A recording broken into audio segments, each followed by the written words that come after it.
Okay, hi, I'm going to teach you guys how to draw the human body today. And a lot of people think that drawing bodies is really hard and drawing people is like one of the hardest things. But really, you just need to know how to. And, you know, because we're always around bodies that sometimes we're so used to them, like, you don't exactly notice, like, what they're made of, kind of.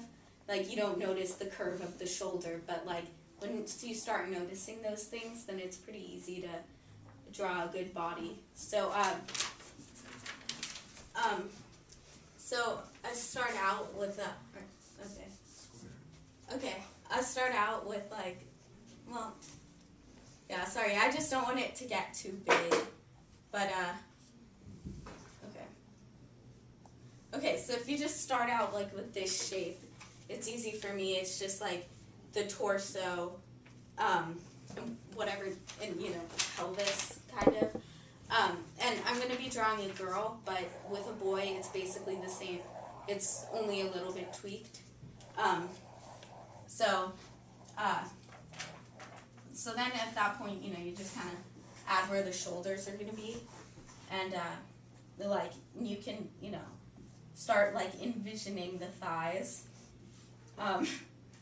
Okay, so like maybe it'd be like there, and then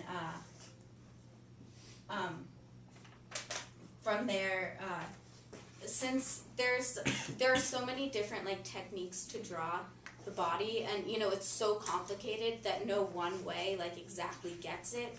Like you always have to add your little your intuition into it, but if you use multiple methods of drawing it, then they complement each other.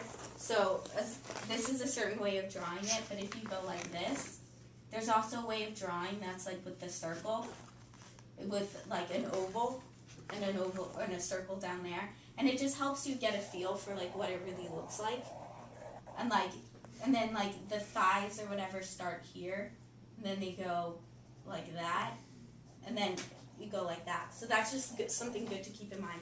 And so from there you can just draw the shoulders,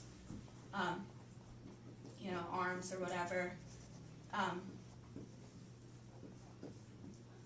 So it depends. You can pretty much draw them in any way you want, but it's the same with the legs. You just put a circle where the elbow should be and like where the palm of the hand should be. Okay, so then from there you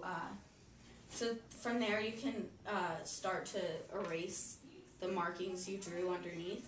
So you make it more defined, like more how it actually looks and not just like scribbles. So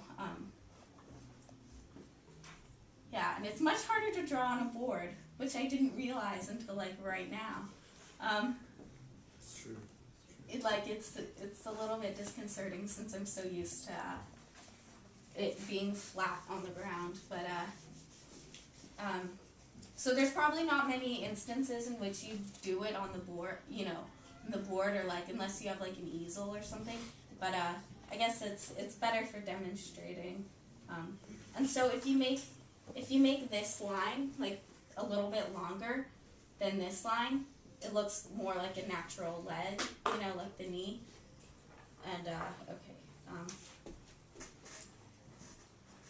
whatever. Okay.